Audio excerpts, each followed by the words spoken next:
የእግዚአብሔር ድንቅ ተአምር ከተአምሩ ጀርባ አንድ ጎል አለው እግዚአብሔር። ያ ጎል ምንድነው ካላችሁ እነኚህ ሶስት ወጣቶች ወደ እሳቱ ተጣሉ፣ ተወረወሩ። የእሳቱ ነበልባል ሳያቃጥላቸው ወጡ። በዚህን ሰዓት የእግዚአብሔር ጎል መልአኩ ቅዱስ ገብርኤል በዚያ የተገኘበት ትልቅ ጎል ምንድነው ካላችሁ ከሚፈጸመው ተአምር ጀርባ በተአምሩ የሚማረኩ በተአምሩ የሚገዙ እግዚአብሔርን ያላወቁ አውቀው የሚድኑበትን ስራ መስራት ነው። የእግዚአብሔር ዓላማው ይሄ ነው። ይንጉሲን ሁሉ አዋጅ አውጆ ሰራዊቱን ሁሉ በዚህ ልክ አንቀጥቅጦ ወደ እሳት የጣላቸውን ወጣቶች አራተኛው የእግዚአብሔርን ልጅ ይመስላል፣ መልኩ ከአማልክት የሚመስል ነው ያለው ታላቁ መልአክ ቅዱስ ገብርኤልን ጨምሮ አይቶ አደነቀ። ከተአምሩ ጀርባ እግዚአብሔር ሌላ ድንቅ ስራ ሰራ። የንጉሱ ልብ ተቀየረ። ክፋት ከውስጡ ወጣ። ክህደት ተወገደለት። የእግዚአብሔር ፍቅር እግዚአብሔር መመለክ በልቡ ውስጥ ገባለት። በአስቸኳይ ከባድ አዋጅ አወጀ። እኒህ ሶስት ወጣቶች እነሱ ወስነው የገቡበት እሳት እግዚአብሔር ሌላ ክብር ሲሆናቸው ከነሱ ክብር ጀርባ የጠፋው ተመልሷል። በክህደት ውስጥ የነበረው እግዚአብሔርን አውቋል። ንጉሱ ከነሰራዊቱ ለእኒህ ወጣቶች አምላክ ስግደት እንደሚገባ አምልኮት እንደሚገባ ከዚህ የተሻለ ሌላ አምላክ በዓለም ላይ አላየሁም። የእነኚህን ሶስት ወጣቶች አምላክ በእኔ ስር የሚገዛ ሁሉ ስልጣኔን የሚያከብር ሁሉ ለዚህ እግዚአብሔር ይገዛ በሚል እንዲህ አይነት አዋጅ አወጀ። ክብር ምስጋና ለእግዚአብሔር ይሁን። እነኚህ ሶስቱ ደቂቅ አናንያ፣ አዛርያ፣ ሚሳኤል፣ ሚሳቅ፣ ሲድራቅ፣ አብደናጎ የሚባሉትም የዚያው ሹመኞች ነበሩና እንዲመጡ ተደረገ። የተሰራው ጣዖት የምርቃት ስነ ስርዓቱ ተከናወነ። በዚያ ጣዖት ላይ የመጣው ሕዝብ በሙሉ ለዚያ ጣዖት ሲሰግድ፣ ለዚያ ጣዖት ሲንበረከክ፣ ለዚያ ጣዖት የሚገባውን ክብር ሁሉ ሲያደርጉ እነኚህ ሶስት ወጣቶች ቁመው ያያሉ። ሁሉ እየሰገደ ሁሉ እያመለከ እየተንበረከከ እነኚህ ወጣቶች እንደማይሰግዱ ያየው የጦር አዛዡ ደነገጠ፣ ተጨነቀ። ሁሉም ያሉት ሰራዊቱ ተርበተበቱ። ንጉሥ ሆይ ይሄ ሐውልት ይሄ ጣዖት እንዲገነባ አዘሃል።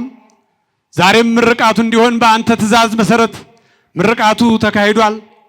ምርቃቱን ተከትሎ የመጣው ሕዝብ በሙሉ ለዚህ ጣዖት የአምልኮ ስግደት ይሰግዳል። አንተ አስቀድመህ ስልጣን የሰጣቸው በሶስቱም አቅጣጫ የተሾሙት እነኚህ ሶስት ወጣቶች ግን አንሰግድም ብለዋል አሉት።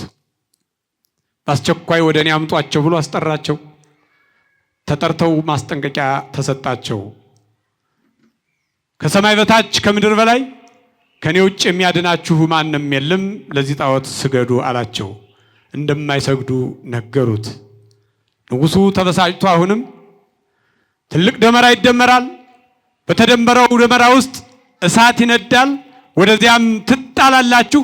ይህንም ለማድረግ ሙሉ ስልጣን ስለተሰጠኝ ከዚህ ብታመልጡ ይሻላችኋል፣ ለዚህ ጣዖት ስገዱ አላቸው።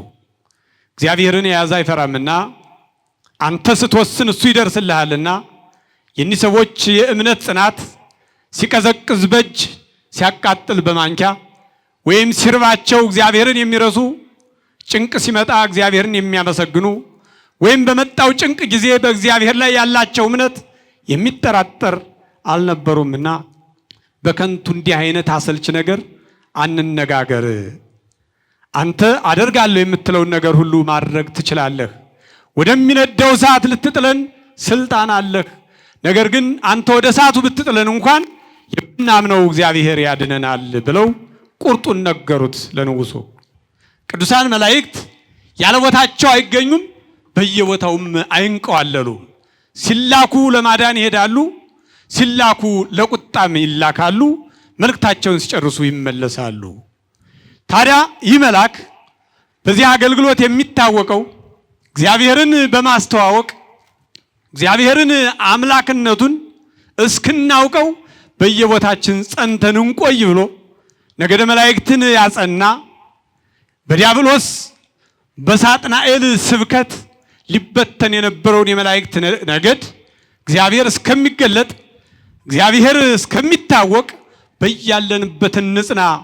ሳጥናኤል ከላይ ሆኖ ፈጥሬያችኋለሁ ካለ እኛም ደግሞ ከኛ በታች ያለውን ፈጠርን ልንል ስለምንችል እንዲህ አይነት ብዙ ፈጣሪ ስለሌለ ይህን ዓለም ያስገኘ ይህን ዓለም ያስጌጠ ፍጥረታትን ሁሉ የፈጠረ እግዚአብሔር እስኪገለጥ ጸንተን እንቆይ በማለት የሚታወቀው ደግሞ እናታችን ቅድስት ድንግል ማርያምን መድኃኔ ዓለም ክርስቶስን እንደምትወልድ በማብሰር የሚታወቀው በሌሎችም ታላላቅ ቅዱሳን ቤት በእነ ኤልሳቤጥ ጨምሮ ብስራትን በመናገር የሚታወቀው ታላቁ መልአክ ቅዱስ ገብርኤል ዛሬ ቅድም ካልኳችሁ ሶስቱ ወጣቶች ጋር ያደረገውን ተአምር ባጭሩ እናያለን ማለት ነው።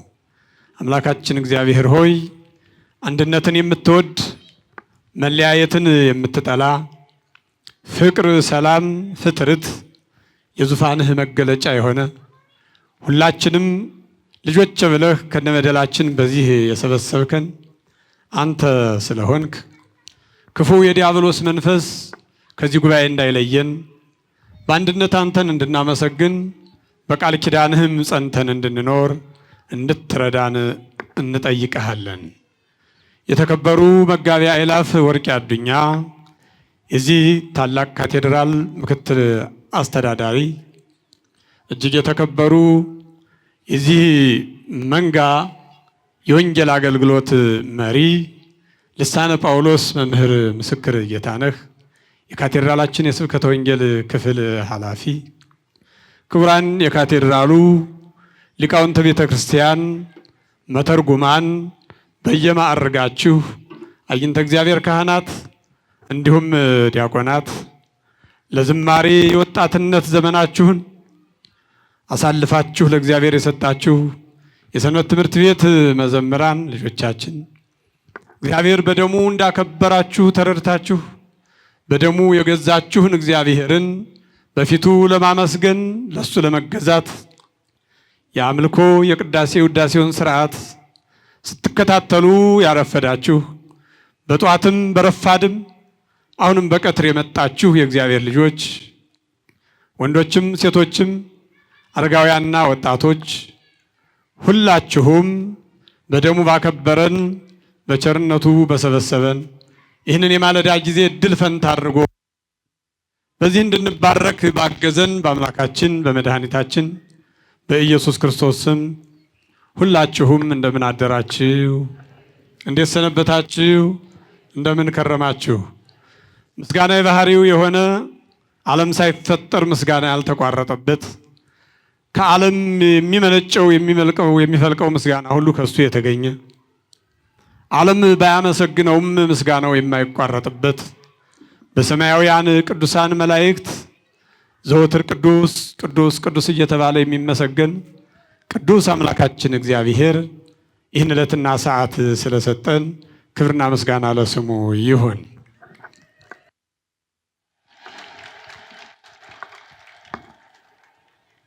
ካመሰገናችሁ በደንብ አድርጋችሁ እልል ብላችሁ እግዚአብሔርን አመስግኑ።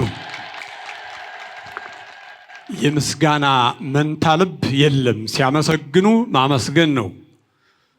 መቼም ማመጽ ባይጠቅምም ሲያምጹ ደግሞ ማመጽ ነው፣ ጥቅም ባይኖረውም። ስለዚህ እግዚአብሔር ላደረገልን ነገር ሁሉ ቆጥረን ስለማንዘልቀው አስበን ስለማንደርስበት ሳንጠይቀው የሚያስፈልገንን ሁሉ አውቆ የሚሰጥ አምላክ ስለሆነ ምስጋና ያንስበታል እንጂ አይበዛበትምና ሁላችሁም በአንድነት እግዚአብሔርን አመስግኑት።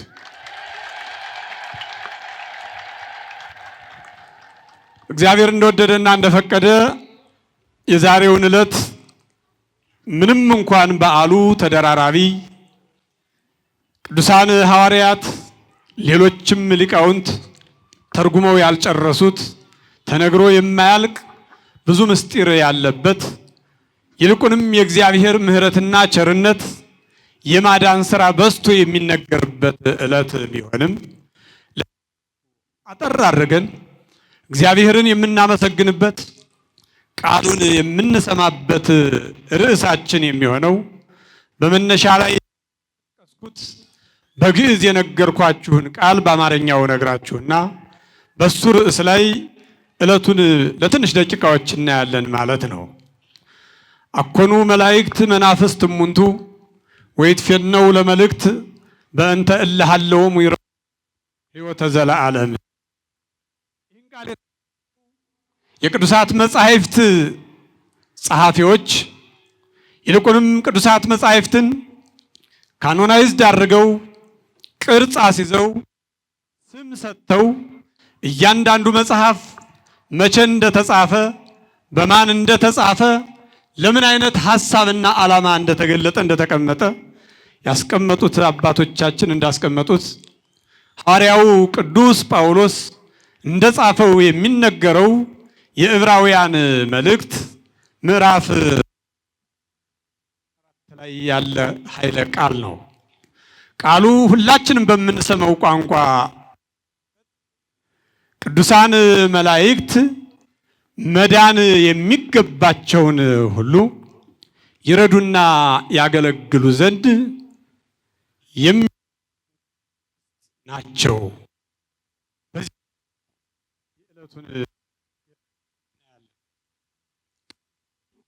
መነሻ ሐሳቡን በደንብ እንድትይዙልኝ ይፈልጋለሁ። ቅዱሳን መላእክት መዳን የሚገባቸውን ለማገልገል የሚተጉ የሚላኩ መናፍስት ናቸው።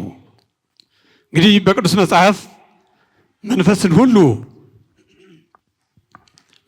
ሁሉ አትመኑ ተብሎ እንደተነገረ መንፈስ በሁለት መንገድ ይገለጣል። አንዱ ጥንተ ጠላታችን ዲያብሎስ ያመጣው ዓለምን በብዙ ፈተና እየፈተነ ያለው የሚታወቀው ጽድቅና ቀና መንገድን የማይወደው መለያየትን፣ ጥላቻን የሚያፈቅረው ዘወትርም ለዚህ የሚሰራው ክፉ መንፈስ ሲሆን፣ ሌላኛው መንፈስ ደግሞ መለያየትን የሚጠላው ጠብን የማይወደው ሰላምን፣ ፍቅርን፣ አንድነትን የሚወደው እግዚአብሔር ይህንን ለማስቀጠል ይህንን አገልግሎት ለመስጠት በዚህ ለሚተጉ ሁሉ አገልግሎት የሚሰጥ የሚያግዝ የሚረዳ ደግሞ በቅድስት ቤተክርስቲያን ላይ ሙሉ ስልጣን ያለው መንፈስ ቅዱስ መንፈስ ነው። አሁን የምናየው በዚህ የተቀመጠው ቅዱሳት መናፍስት ናቸው ስንል ከዚህ ቅዱስ መንፈስ የተገኙ ከቅድስናው ላይ ቅድስና የሰጣቸው ቅዱስ የሆነው እግዚአብሔር አገልጋዮች የሆኑ በቅድስና የዛሬው ትልቅ በዓል የሚታወስበት መልአኩ ቅዱስ ገብርኤልን ጨምሮ ሌሎቹንም ቅዱሳን መላእክት መናፍስት እሙንቱ ወይትፌነው ለመልእክት በእንተ እለ ሀለወሙ ይረሱ ሕይወተ ዘለዓለም። የዘላለም ሕይወትን ለማግኘት መዳን ይገባቸው ዘንድ መዳን ለሚገባቸው ለነዚያ የሚተጉ የሚያገለግሉ የሚማልዱ የሚረዱና የሚያግዙ መናፍስት ናቸው። እነማን? ቅዱሳን መላእክት። ይህን ቃል ዕብራውያን ቁጥር 1 ምዕራፍ 14 ላይ ታገኙታላችሁ።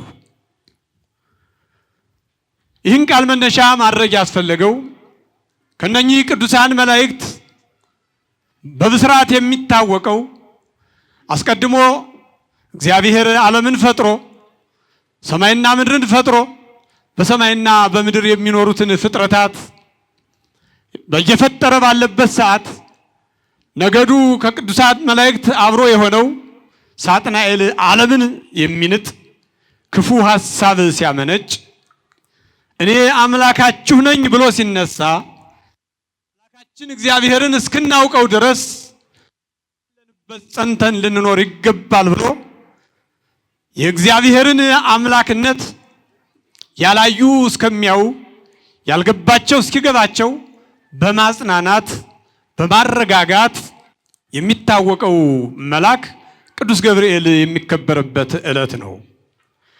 ይህ ዕለት ተደራራቢ በዓላቶች አሉት ያልኳችሁ በቤተ ክርስቲያናችን ሥርዓት ስብከት ተብሎ ከተጀመረበትም ወቅት አሁን በዚህ ጾም ሳምንት እሱን አስተናግደናል፣ አክብረናል። ዛሬ ደግሞ ብርሃን በመባል ይታወቃል።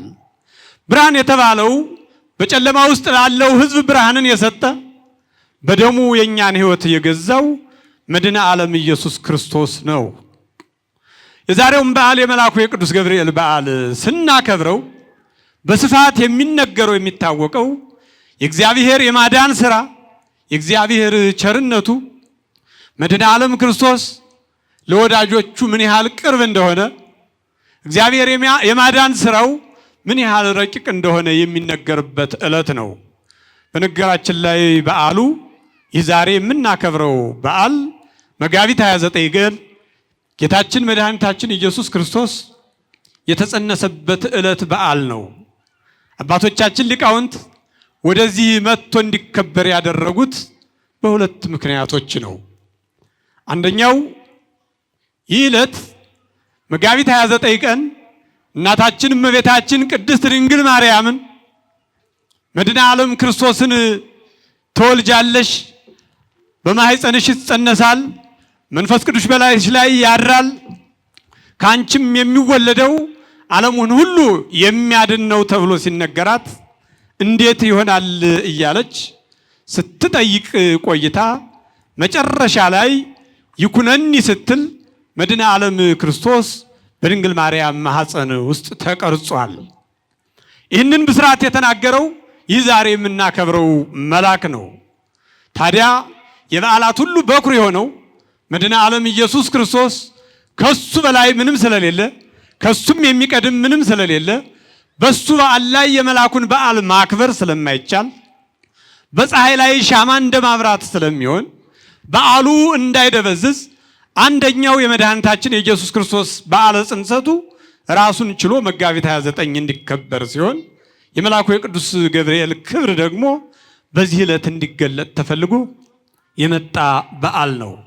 በዓሉ ይህን ዕለት ጠብቆ የተደረገበትም በዚህ ዕለት ሌላ ታሪክ የሚነገርላቸው ቅዱሳን ስላሉ ቅድም በርዕሱ እንዳልኳችሁ መዳን ለሚገባቸው የሚተጉ የሚያገለግሉ መናፍስት ናቸው ከተባሉት አንዱ ይህ መልአክ ስለሆነ ዛሬ በቅዱሳት መጻሕፍት ውስጥ በእምነታቸው ምሳሌ ሆነው ብዙ ቦታ ላይ የሚጠሩ ያሳለፉት ሰማዕትነት እግዚአብሔርን ያመኑበት እምነታቸው በየትኛውም ክፍል ቢነገር እኒህን የሚተካ የሌለ ሶስት ወጣቶች ስላሉ መልአኩ ቅዱስ ገብርኤል በዚህም ላይ የራሱ ትልቅ ድርሻ ስለነበረው ይህንን ጨምሮ አዋህዶ ለማክበር የመጋቢት 29ኙ የብስራት በዓል ወደ ዛሬ መጥቶ የዕለቱን ባለ ታሪኮች ታሪክ ዛሬ የምናይ ሲሆን ቤተክርስቲያኒቱ ደግሞ ብስራቱን ለብቻ በ22 ታከብራለች ማለት ነው።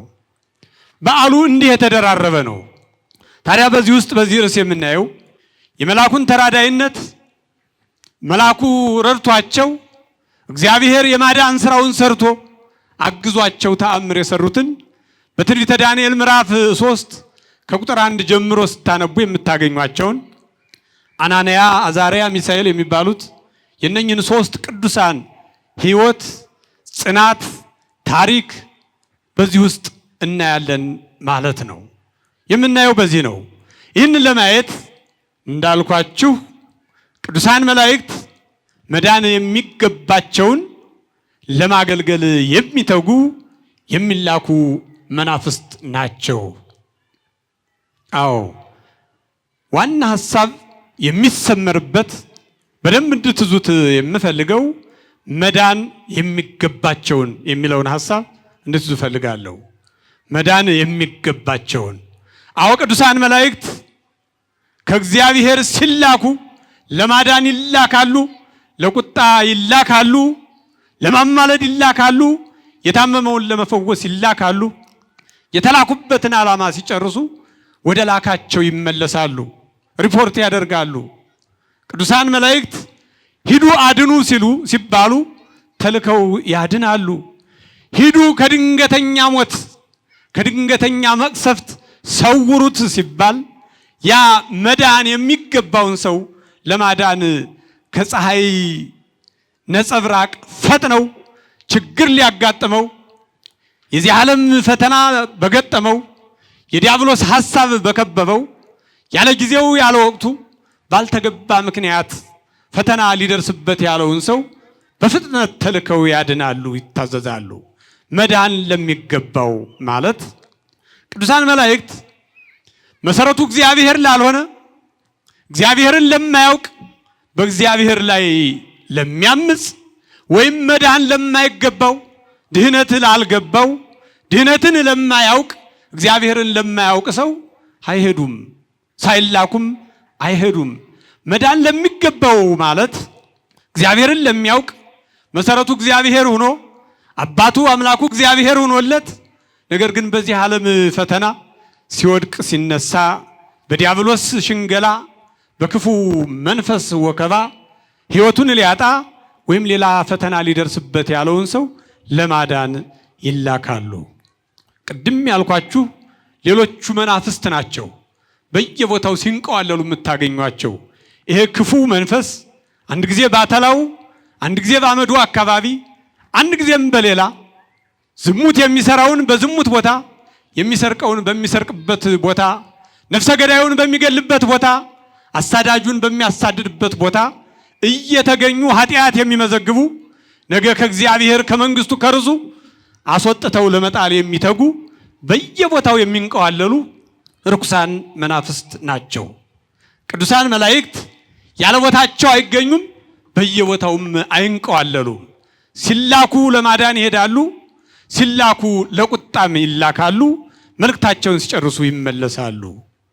ታዲያ ይህ መልአክ በዚህ አገልግሎት የሚታወቀው እግዚአብሔርን በማስተዋወቅ እግዚአብሔርን አምላክነቱን እስክናውቀው በየቦታችን ጸንተን እንቆይ ብሎ ነገደ መላእክትን ያጸና በዲያብሎስ በሳጥናኤል ስብከት ሊበተን የነበረውን የመላእክት ነገድ እግዚአብሔር እስከሚገለጥ እግዚአብሔር እስከሚታወቅ በያለንበት እንጽና።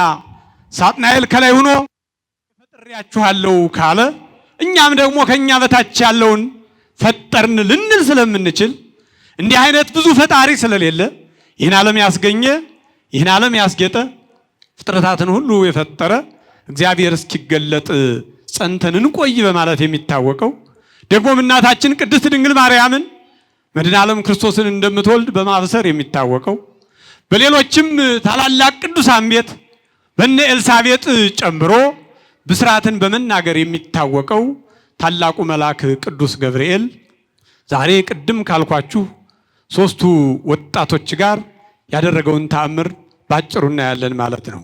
እንግዲህ ታሪኩ እንዲህ ነው። በመጽሐፈ በትንቢተ ዳንኤል ምዕራፍ 2ን ጨምሮ ስታነቡት ኢዮአቄም የሚባለውን ንጉሥ በጦር ኃይል አሸንፎ በይሁዳ ምድር በእስራኤል የነገሰው ናቡከደነጾር የሚባል ንጉሥ ነበረ።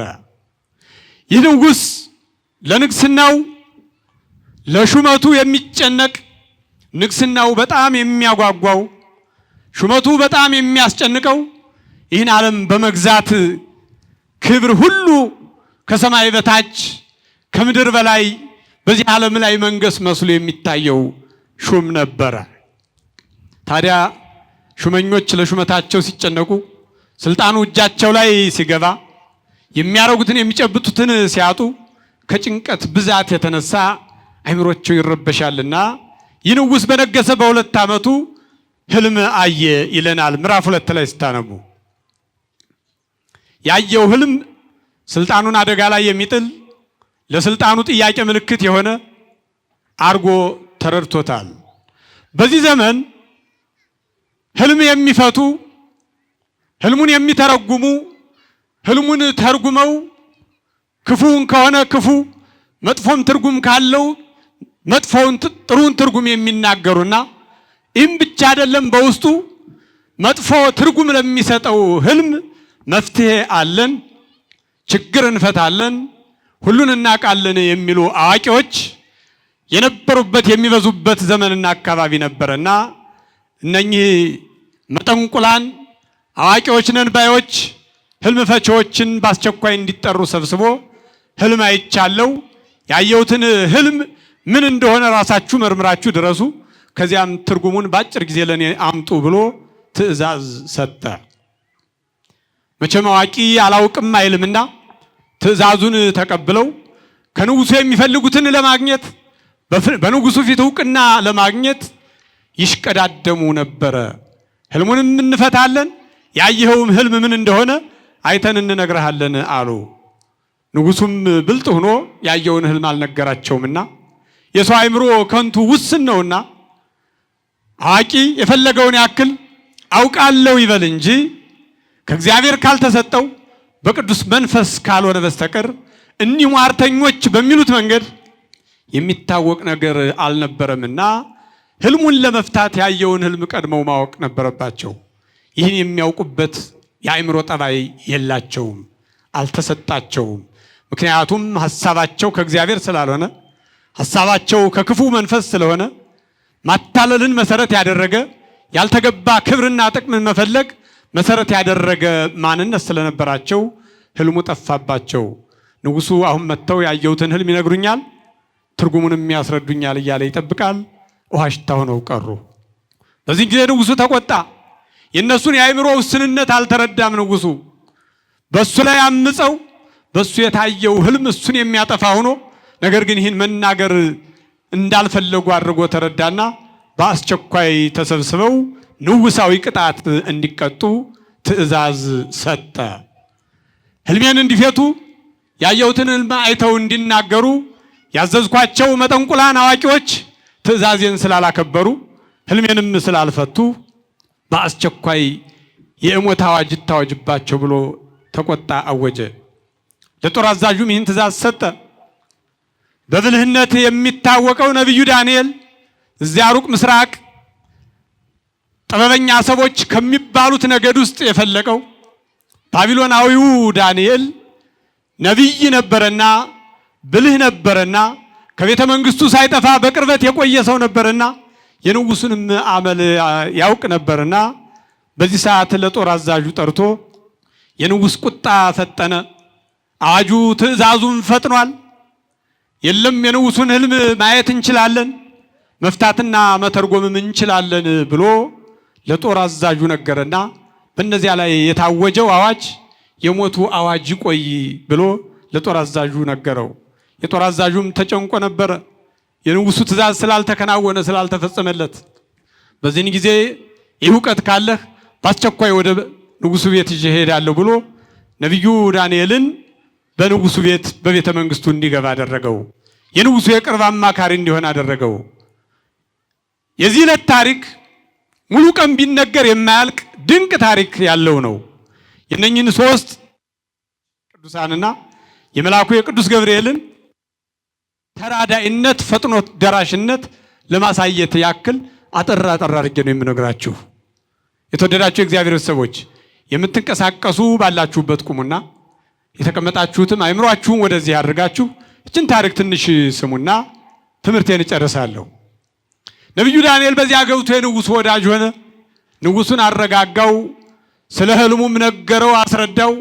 ከእግዚአብሔር ካልሆነ በቀር ይህ የሚታይ የሚታወቅ ነገር አልነበረምና በዓለም የነበሩት ከንቶች ከንቱነታቸው ሲረጋገጥ እግዚአብሔር አብሎት የነበረ ከእግዚአብሔር ጋር የነበረ ነቢዩ ዳንኤል ንጉሱ ለተጨነቀበት ላየው ህልም መፍትሄ የሚሆነውን ነገር ነገረው።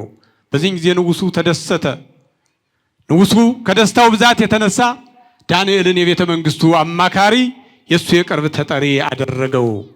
እግዚአብሔር አብሯቸው ያሉ ሰዎች በሄዱበት ሁሉ አሸናፊ ናቸውና ደግሞ መንገዳቸውን የሚመራቸው እግዚአብሔር።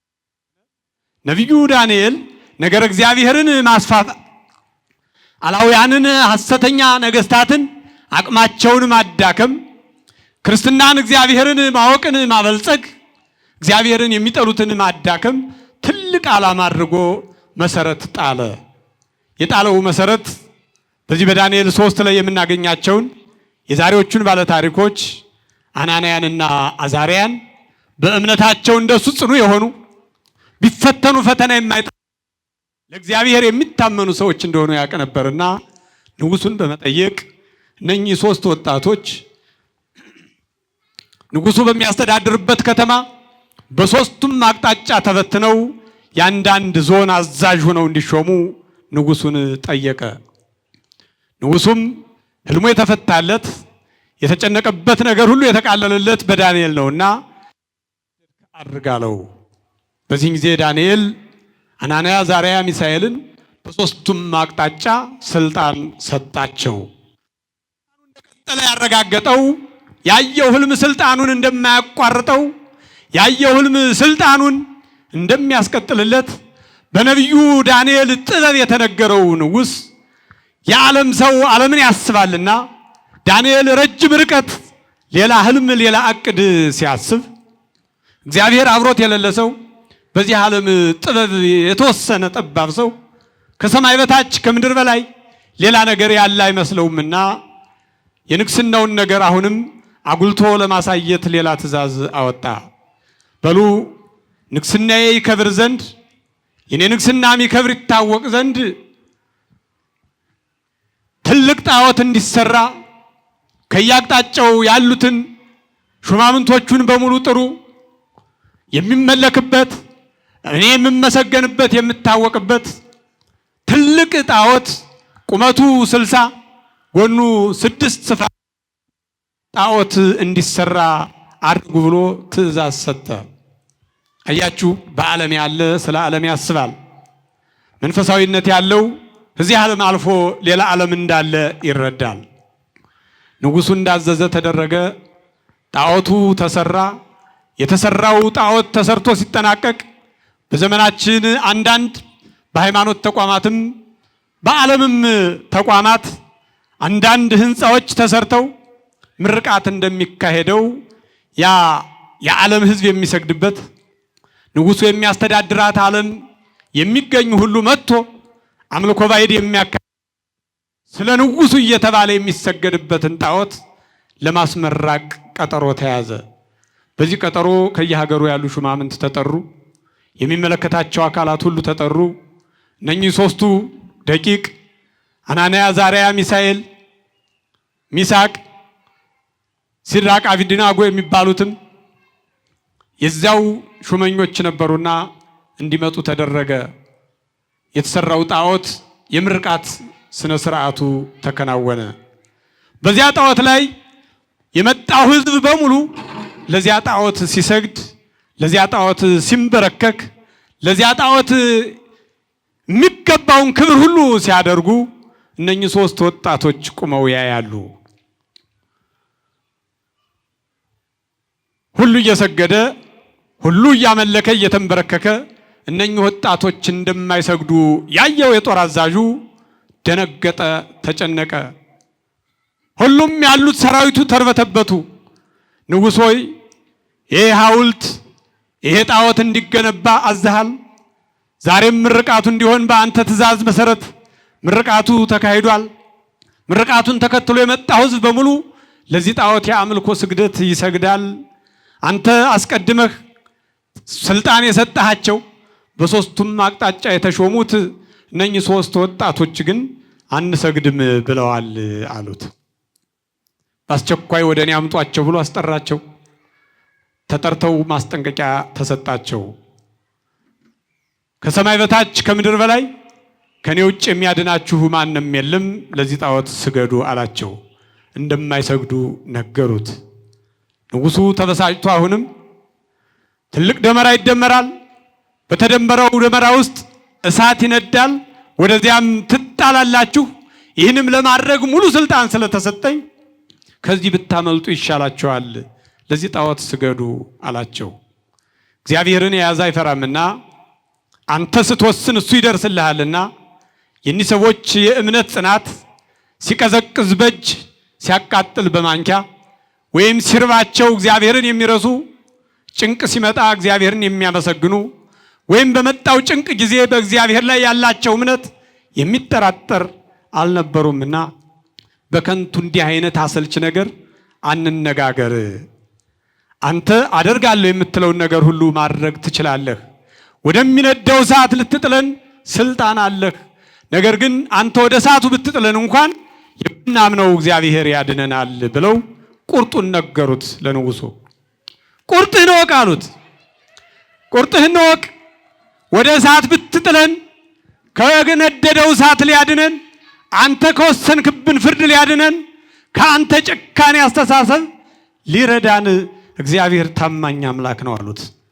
በዚህን ጊዜ ንጉሡ ተቆጥቶ ከተሰበሰቡት ሰራዊት ጡንቻ ያላቸውን ጉልበት ያላቸውን ለይቶ ጠርቶ እጅግራቸው ታስሮ ወደ ተደመረው ደመራው ላይም 2 እጥፍ ሌላ እንዲጨምር የሚጨመረውን ጨምሩና እሳቶቹ እነሱን ወደዚያ በመወረራቸው ብቻ ወላፈኑ አቃጠላቸው። በእግዚአብሔር የታመኑት በእግዚአብሔር አምላክነት ያልተጠራጠሩት 3 ደቂቅ እሳቱ ምንም ሳይነካቸው ንጉሡ በትዝብት ይመለከታል። በዚህን ጊዜ ደንግጧል። የኒህ 3 ወጣቶች ዓላማም ዳንኤልን ጨምሮ የእግዚአብሔርን ሐሳብ ማስረጽ፣ እግዚአብሔርን ማስተዋወቅ፣ እግዚአብሔር እንዲመለክ ማድረግ፣ ሰው ሁሉ ለእግዚአብሔር እንዲገዛ፣ ጉልበት ሁሉ ለእግዚአብሔር እንዲንበረከክ፣ ለተሰራው ጣዖት ጉልበቱን ያባከነው ሁሉ ይህንን አምላክ እንዲያውቅ ማድረግ ነበርና ንጉሡ እሳቱን ሲመለከት 3ቱን ወጣቶች ወደ እሳት እንዲጣሉ ትእዛዝ ሰጥቶ ከተወረወሩ በኋላ በእሳቱ ውስጥ እነሱን እሳት ሳይነካቸው አሸብርቀው ተጨማሪ ሌላ 4ኛም ሰው አብሮ ያያል። በዚህ ጊዜ ንጉሡ ደነገጠ። አማካሪዎቹን ጠራ። ወደ እሳት የጣላችኋቸው 3 ወጣቶች ናቸው። እሳቱ እንዳልነካቸው ይታየኛል። ይህ ብቻ አይደለም የሚገርመው፣ ሌላ እናንተ ያልወረወራችሁት እኔም ትእዛዝ ያልሰጠውበት ከነሱ ጋር አብሮ 4ኛ ሆኖ ሲመላለስ አየዋለሁ። እንደውም እሱ የማየው መልኩ ወራብዕ ይመስል ከመወልደ እግዚአብሔር መልኩ ከአማልክት ይመስላል። ወደ እሳት ከተጣሉትም የበለጠ ግርማ ሞገስ ያለው 7 እጅ የሚያበራ ክብሩ የሚገለጥ የተለየ ዙፋን ያለው የሚመስል 4ኛ ሰው ይታየኛል አላቸው። በዚህን ጊዜ ሁሉም ደነገጡ። ይህ 4ኛው ሊቃውንት በብዙ ይተረጉሙታል። ግን ለዚህ ባል ቅድም እንዳልኳችሁ መዳን ይገባቸው ዘንድ መዳን ለሚገባቸው የሚረዱ የሚያግዙ የሚታዘዙ ናቸው ያልናቸው ቅዱሳን መላእክት አንዱ ቅዱስ ገብርኤል ነበረ። በእሳቱ መካከል ተገኝቶ የእሳቱን የተፈጥሮ ጠባይ የለወጠው ይህን ታምር ያደረገው እግዚአብሔር በመላኩ በቅዱስ ገብርኤል አማካኝነት ነበርና እሳት ባህሪው አንድ ብርሃን ይሰጣል፣ 2ኛ ያበስላል፣ ያቃጥላል። ከተፈጥሮ በላይ የሆነው እግዚአብሔር ከሕግ በላይ የሆነው እግዚአብሔር የእሳትን ተፈጥሮ ተቆጣጥሮ ወጣቶቹ እንዳይቃጠሉ ባልተጠበቀ ሁኔታ መልአኩ ቅዱስ ገብርኤል በመካከላቸው ተገኝቶ እንዲረዳቸውና የንጉሡ ኃይል እንዲደክም ሰራዊቱም እንዲያፍሩ እግዚአብሔር እንዲመለክ ያደረገ ታላቁ ገናና መልአክ ቅዱስ ገብርኤል ነውና የኃያላኑን ክፋት አጠፋ፣ የእግዚአብሔር ክብር ተገለጠ። ደስ ይበላችሁ።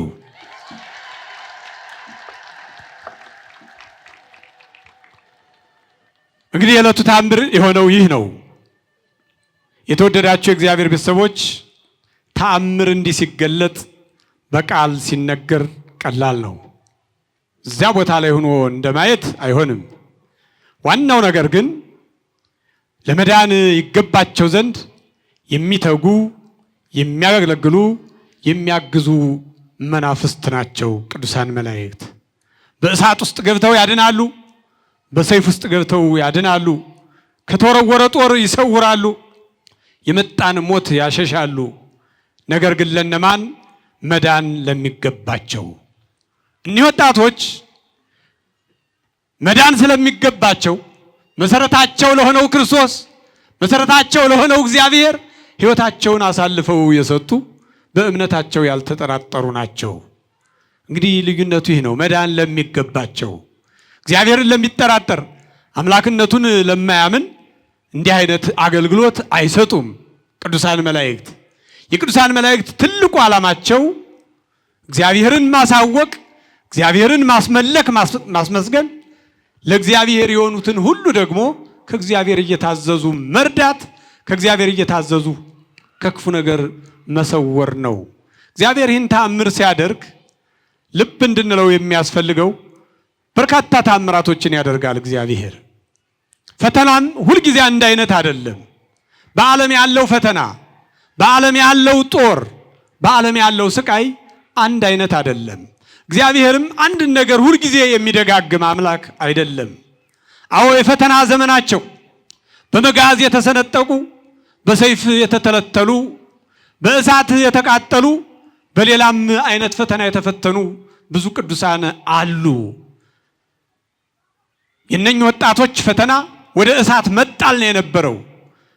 ከዚያ በፊት ብዙ ነቢያት፣ ብዙ ቅዱሳን በብዙ አይነት ፈተና ተፈትነዋል። እግዚአብሔር ፈተናውን እየቀያየረ በየዘመኑ የሚፈትነው የሚያደርገውም ተአምር፣ በየዘመኑ የሚመጣውን አደጋ፣ በየዘመኑ በክርስቲያን በልጆቹ ላይ የሚመጣውን መከራ በተአምር የሚያጠፋ እግዚአብሔር ሁልጊዜ ተአምር እየሰራ በሰው ዘንድ መደነቅ ወይም ደግሞ ተአምሩን የሚያዩ ሰዎች እንዲዝናኑበት፣ እንዲደነቁበት ወይም ሌላ ክብር እንዲያገኝበት አይደለም። ወገኖች ፈተናውን በየዘመኑ ይቀያየራል። እግዚአብሔርም የሚያደርገው ተአምር እንደየፈተናው ዘመን ይለያያል። ትልቁ ቁም ነገር የእግዚአብሔር ድንቅ ተአምር ከተአምሩ ጀርባ አንድ ጎል አለው እግዚአብሔር። ያ ጎል ምንድነው ካላችሁ እነኚህ ሶስት ወጣቶች ወደ እሳቱ ተጣሉ፣ ተወረወሩ። የእሳቱ ነበልባል ሳያቃጥላቸው ወጡ። በዚህን ሰዓት የእግዚአብሔር ጎል መልአኩ ቅዱስ ገብርኤል በዚያ የተገኘበት ትልቅ ጎል ምንድነው ካላችሁ ከሚፈጸመው ተአምር ጀርባ በተአምሩ የሚማረኩ፣ በተአምሩ የሚገዙ፣ እግዚአብሔርን ያላወቁ አውቀው የሚድኑበትን ስራ መስራት ነው። የእግዚአብሔር ዓላማው ይሄ ነው። ይንጉስ ይህን ሁሉ አዋጅ አውጆ ሰራዊቱን ሁሉ በዚህ ልክ አንቀጥቅጦ ወደ እሳት የጣላቸውን ወጣቶች አራተኛው የእግዚአብሔርን ልጅ ይመስላል፣ መልኩ ከአማልክት የሚመስል ነው ያለው ታላቁ መልአክ ቅዱስ ገብርኤልን ጨምሮ አይቶ አደነቀ። ከተአምሩ ጀርባ እግዚአብሔር ሌላ ድንቅ ስራ ሰራ። የንጉሱ ልብ ተቀየረ። ክፋት ከውስጡ ወጣ። ክህደት ተወገደለት። የእግዚአብሔር ፍቅር፣ እግዚአብሔር መመለክ በልቡ ውስጥ ገባለት። በአስቸኳይ ከባድ አዋጅ አወጀ። እኒህ ሶስት ወጣቶች እነሱ ወስነው የገቡበት እሳት እግዚአብሔር ሌላ ክብር ሲሆናቸው ከነሱ ክብር ጀርባ የጠፋው ተመልሷል። በክህደት ውስጥ የነበረው እግዚአብሔርን አውቋል። ንጉሱ ከነሰራዊቱ ለእኒህ ወጣቶች አምላክ ስግደት እንደሚገባ፣ አምልኮት እንደሚገባ፣ ከዚህ የተሻለ ሌላ አምላክ በዓለም ላይ አላየሁም፣ የእነኚህን ሶስት ወጣቶች አምላክ በእኔ ስር የሚገዛ ሁሉ፣ ስልጣኔን የሚያከብር ሁሉ ለዚህ እግዚአብሔር ይገዛ በሚል እንዲህ አይነት አዋጅ አወጀ። ክብር ምስጋና ለእግዚአብሔር ይሁን። በዚህ ውስጥ የምናየው የክፉዎች ሐሳብ በየትኛውም ዘመን ቢሆን የሆነ ቦታ ላይ እንደሚገደብና የእግዚአብሔር የማዳን ስራ ግን ሳይቋረጥ ሳይሸራረፍ ዓለምን አሳልፎ እንደሚኖር መቆሚያ እንደሌለው የምንረዳበት ትልቅ ተአምር ነው ማለት ነው። ክፉ ሐሳብ ይቆማል። በዓለም ያለ ነገር ሁሉ ከንቱ ነው።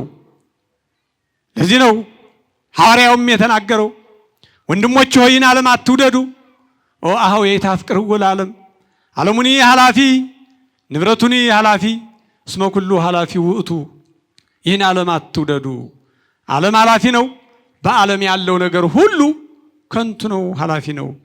እንኳን የዚህ ክፉ ሰው ሐሳብ ይቅርና የሰው ልጆች በምድር ላይ ሲኖሩ የሚሰሩት የጽድቅ ሥራ ምልክት ሁሉ ይቋረጣል። በዚህ ዓለም ያለ ነገር በሙሉ የሆነ ገደብ አለው። የማይቋረጥ ገደብ የሌለው የእግዚአብሔር የማዳን ሥራ ብቻ ነው ወገኖች። ይህንን ነው ከዚህ ታሪክ ልንረዳ የሚገባው ማለት ነው። ማብላት፣ ማጠጣት፣ የታመመን መጠየቅ፣ የተቸገረን ማልባስ፣ የተጣለውን ማስታረቅ፣ መከራ ውስጥ ያሉትን አይዟችሁ ማለት ክርስቲያናዊ ስነ ምግባራት ናቸው። እነኚህ ሁሉ አረፍተ ዘመን ይገድባቸዋል። በእርግጥ ስራዎቹ ሰሪውን ተከትለው እስከ መጨረሻው ይሄዳሉ። ነገር ግን ይሄ የቅድስና ስራ ሁሉ እንኳን ይገደባል። እንኳን ክፋት የማይገደበው ማን ነው አልኳችሁ? መልሱልኝ። የእግዚአብሔር የማዳን ሥራ ሁላችሁም በሉ። አረፍተ ዘመን የማይገድበው ጊዜ የማያቋርጠው የክፉ ሐሳብ አመንጮች ሐሳብ የማይቀይረው የእግዚአብሔር የማዳን ሥራ ብቻ ነው። ስለዚህ መዳን የሚገባቸውን የሚረዱ የሚያግዙ የሚላላኩ ናቸው። እነማን? ቅዱሳን መላእክት። ይህ ታላቅ መልአክ ዛሬ የሚገለጠው በዚህ ነው፣ የሚታወቀው በዚህ ነው። በብስራት የሚታወቀው በብዙ ተአምር የሚታወቀው በዛሬው ዕለት የሚታሰበው እነዚያ መዳን የሚገባቸውን እግዚአብሔርን የሚያመልኩትን ለእግዚአብሔር ታማኝ ባለሟል የነበሩትን ሦስቱን ወጣቶች ለማዳን የተላከ ደግሞም በተላከበት ኃይልና ፍጥነት ከነደደው እሳት ያዳነ የእግዚአብሔር ተአምር የተገለጠበት የእግዚአብሔርን ፈቃድ የፈጸመው ይህ ታላቅ መልአክ ቅዱስ ገብርኤል ነው። አመስግኑት።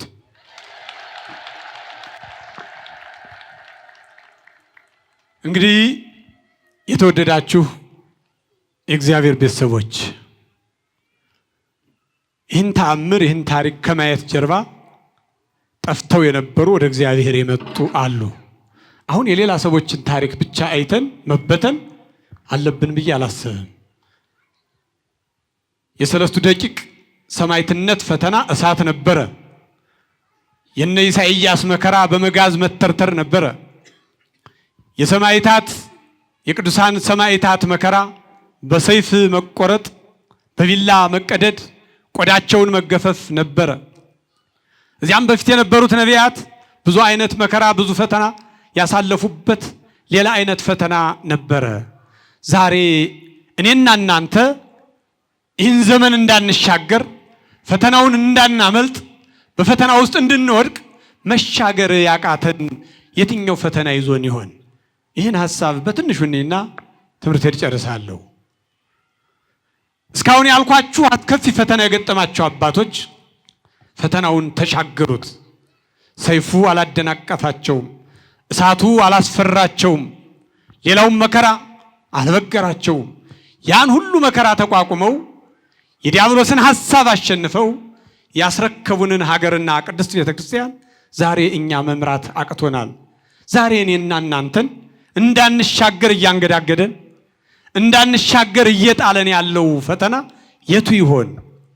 መቼም ይሄ ሁሉ የምንለው ፈተና ዓለም ያመጣው ፈተና ነው። በዓለም የመጣ ፈተና ነው። ዓለም ለኔና ለእናንተ የሰጠን ፈተና የቱ ይሆን? እኔ አንድ ነገር ይታየኛል። ዓለም በዚህ ወቅት ለኔና ለእናንተ በዓለም ላለው ሕዝብ ሁሉ የሰጠው ፈተና ምቾት ነው ብዬ ወስዳለሁ። ዛሬ እኔና እናንተን ምቾት አስምጦናል። ምቾት አንቆ ይዞናል። ምቾት ወደ እግዚአብሔር እንዳንቀርብ አድርጎናል። ምቾት ጥሎናል። ለኔና ለእናንተ የተሰጠው የደመራ እሳት ለኔና ለእናንተ የተሰጠው ዓለም የሰጠን ፈተና መከራ ምቾት ነው። ለምን እንዲህ አልካላችሁ? እንግዲህ ዓለሙን ሁሉ አየነው፣ ሁሉንም ተረዳ ነው። ምቾት ነግሷል። ይህ ማለት በዚህ ውስጥ እየተራቡ የሚኖሩ በረሃብና ከምቾት ውጭ በመከራ የሚኖሩ ሰዎች የሉም ማለት አይደለም። ዓለም አብዛኛው ግን ምቾት ላይ ነው። አመጋገባችን ወደ አህዛብነት ተቀይሯል። አለባበሳችን በጣም ዘምኗል። ዓለም በኮሙኒኬሽን ጫፍ እስከ ጫፍ ጥግ ደርሷል። ዘመናዊነት በጣም አብቧል። እነኚህ ሁሉ የምቾት መገለጫዎች ናቸው። እነኚህ ሁሉ ድሮ አልነበሩም። ዛሬ እነዚህ የኔና የናንተ የምቾት መገለጫዎች ናቸው። ዓለም ዛሬ እዚህ የሆነ ያለውን ነገር ለማየት አሜሪካን ያለ አውሮፓ ያለ ሰው ከዚህ መምጣት የግድ አይለውም። ከዚያ ሆኖ ከዚህ የምንሆነውን ነገር ማየት ይችላል። ይሄ የምቾቱ አንዱ አካል ነው። አመጋገባችን ከዛሬ 10-20 ዓመት በፊት የነበረውን ስርዓት ይዩት። ዛሬ ከተማው የአመጋገብ ስርዓታችን ይሰብካል፣ ይናገራል። ምቾት እንደዋጠን በደንብ ያረጋግጣል። ከዚያ ምቾት ጀርባ እርስ በርስ መገዳደል አለ። ኃጢአቱ ዝሙቱ ይፈጸማል። ፍቅረ ነዋዩ ባልተገባ መንገድ ገንዘቡ የሚመጣበትንም መንገድ በዚህ ውስጥ አስቡት። የዚህ ሁሉ ድምር ውጤት እኛን ምን ላይ ጥሎናል ካላችሁ ምቾት ላይ ጥሎናል። ስለዚህ እግዚአብሔር ታሪክን የማይደጋግም ተአምራትም ሲያደርግ አንዱን በመዳበስ አንዱን በመናገር አንዱን በመላእክት ተራዳይነት፣ አንዱን በዝምታ ብዙ አይነት ተአምራቶችን ያደርጋል። ብዙ አይነት ፈተናዎችም ይመጣሉ። ዛሬ የኔና የናንተ ፈተና ምንድነው ካል ምቾት ነው። ምቾት አስምጦናል። ከዚህ ምቾት ወጥተን ፈቃደ ሥጋን ገዝቶ ለእግዚአብሔር መገዛት፣ እግዚአብሔርን ቤተክርስቲያን ግቢ ብቻ ስንመጣ ሳይሆን እዚህም ስንወጣ የእግዚአብሔር ስንመጣም የእግዚአብሔር መሆናችንን የምናረጋግጥበት ከምቾት የጸዳ እግዚአብሔርን የምናመልክበት የምናውቅበት የአምልኮ ስርዓት፣ የጸሎት ስርዓት፣ የቅዳሴ ስርዓት፣ የቁርባን ስርዓት ሊኖረን ይገባል። ብዙዎቻችን ከስጋው ደግሞ ያሸሸን ምቾት ነው። ይህኛው ምቾቴን እንዴት አርጌ አራግፌ ጥየው ወደ ስጋው ደግሞ ልምጣ ሚል ነው። ይህን ስል ሰው በጉስቁልና ውስጥ ይኑር ማለት ግን አይደለም። የተሰጡንን ጸጋዎች ሁሉ ከእግዚአብሔር ጋር የምንጣላባቸው እንዳይሆኑ ይልቁንም እግዚአብሔር የሚከብርባቸው እኛም በእግዚአብሔር ክብር የምናገኝባቸው እንዲሆኑ እንጠንቀቅ ማለቴ ነው እንጂ እግዚአብሔር ተጎሳቅሎ በመኖር እየተሰቃዩ በመኖር የሚያምን አምላክ አይደለም። በጉስቁልና ውስጥ ኑሩ እያልኩም አይደለም። ምቾታችን ከክርስትናው ለይቶናል። ምቾታችን ከእግዚአብሔር ለይቶናል። ከእግዚአብሔር መለየት ደግሞ የነፍስም የሥጋ ሞት ነው የሚያመጣው። አንድ ወንድሜ የጠየቀኝን ነገር ልንገራችሁ። በዚህ በማቴዎስ ወንጌል ላይ ወንጌል ሲሰበክ የሰማነውና ሥጋችሁን የሚገድሏችሁን አትፍሩ፣ ነፍሳችሁን የሚገድሏችሁን ፍሩ እንጂ እያሉ ሲያስተምሩ ብዙ ጊዜ ሰማለሁ። በዚህም ስብከት የቀደሙ ሰማዕታት በሰይፍ የተቆረጡ በጦር የተወጉ የሞቱት ሁሉ የተገደለው ሥጋቸው ነው። በአሕዛብ በእምነት በማይመስሏቸው በክርስቲያኖች አሳዳጆች የሥጋ ሞትን የገጠማቸው፣ አሁን ግን ነፍሳችንም ሥጋችንም ነው እየሞተ ያለው ብሎ ጠየቀኝ። ለምን ስለው አንድ ሕዝብ መጠሪያው ክርስቶስ የሆነ በ40 ቀን በ80 ቀን ተጠምቆ የእግዚአብሔር ልጅ ከተባለ በኋላ ከክርስቶስ ግንድ ያለ ቅርንጫፍ ነኝ ብሎ የሚያምን መንጋ እርስ በርሱ ሲገዳደል ነፍስም ሥጋም እንደሚሞት ነው የሚገባኝ አለ። ይህ ሐሳብ እውነት ነው፣ እስማማበታለሁ። ግንዳችን ክርስቶስ ነው፣ መሰረታችን ክርስቶስ ነው። እኛ ቅርንጫፎች ነን ብለን እግዚአብሔርን ካመለክን ለእግዚአብሔር ከተገዛን በደሙ ከተገዛን በኋላ እንደገና በዘር እንደገና በቋንቋ እንደገና በመንደር ተከፋፍሎ መገዳደል ነፍስንም ሥጋንም ይዞ የሚጠፋ እኩይ ተግባር ነው። ይህም ምቾት የወለደው ክፉ ሐሳብ ነው። ምቾት ከእግዚአብሔር መስመር ያወጣል። ምቾትን በአግባቡ ካልተጠቀምነው፣ ምቾትን በአግባቡ ካልሄድንበት በነፍስም በሥጋም ይለየናል ማለት ነው ወገኖች። ስለዚህ የተወደዳችሁ የእግዚአብሔር ቤተሰቦች እባካችሁ ስንኖር የእግዚአብሔር ነን፣ ስናልፍም የእግዚአብሔር ነን። አንድ ታላቅ ሊቅ እንዲህ ብለዋል። ከቤተ ክርስቲያን ግቢ ውጭ የነበረ አፈር ቤተ ክርስቲያን ግቢ ሲመጣ እምነት ይሆናል። ከቤተ ክርስቲያን ግቢ ውጭ የነበረ ውሃ ቤተ ክርስቲያን መጥቶ ሲጸለይበት ጸበል ይሆናል። ከዚህ ወጥቶ ወደ ውጭ ሲሄድ ጸበሉ ጸበል እንደሆነ ነው የሚቀጥለው እንጂ ወደ ውሃነት አይቀየርም። አፈሩም ወደ እምነት እንደሆነ ይቀጥላል እንጂ ወደ አፈርነት አይቀየርም ብለዋል። እውነት ነው። ለዚህ እኮ ነው ከላሊበላ የመጣውን እምነት ተቀብተን የምንድነው። ለዚህ እኮ ነው ከአክሱም ጽዮን የመጣውን እምነት ተቀብተን ጸበል ጠጥተን የምንድነው። ለዚህ እኮ ነው ከጣና ቂርቆስ የመጣውን እምነትና ጸበል አሜሪካን ድረስ ልከን ሰው የሚፈወሰው። ውሃውና አፈሩ ቤተክርስቲያን ግቢ ከመጣ በኋላ ጸበልና እምነት ነው። ሲወጣ ማንነቱ ይኸው ነው። እኔና እናንተም ቤተክርስቲያን ግቢ ስንመጣ ይህን ቃል ስንሰማ ወንጌል ስንሰበክ ክርስቲያኖች ነን። ከዚህም ስንወጣ ክርስቲያኖች እንሆን። የዓለም ትልቁ ማሳያ አሁን የገጠመን ፈተና ይሄ ነው። ምቾት አጥፍቶናል። ምቾት ማርኮናል። ምቾታችንን በአግባቡ እንጠቀም። በምቾት እየተታለልን ከስጋውና ከደሙ አንራቅ፣ ከክርስቶስ አንለይ። ሁላችንም እንዲህ እንዳማረብን በስጋው ደሙ ታትመን በክርስቶስ በፍቅሩ ተገዝተን የመንግስቱ ወራሾች እንድንሆን ይርዳን። የሚከፈለው ዋጋ ሁሉ በደሙ ለገዛን ለክርስቶስ ካልሆነ የፈለገው ዋጋ ቢከፈል ከንቱ ነው። ክርስቶስ በሞቱ እኛን ሕይወት ሰጥቷል። እኛ የምንከፍለው እያንዳንዱ ዋጋ በሙሉ እኛን በደሙ ለገዛን ሕይወትን በሞቱ ለሰጠን ለአምላካችን ለእግዚአብሔር ክብር እንደሚሆን እርግጠኞች መሆን መቻል አለብን። የምናደርጋቸው ተግባራት ሁሉ ለክርስቶስ እንደሚስማሙት ለክርስቶስ እንደሚያስደስቱት እርግጠኞች መሆን መቻል አለብን። ከዚህ ውጭ የሚከናወነው ተግባር ሁሉ ነፍስንም ስጋንም ይገላልና አምላካችን እግዚአብሔር ከስጋም ከነፍስም ሞት ይጠብቀን ይሰውረን። ከርሞም እንደዛሬው በሰላም ያድርሰን ይቆየን።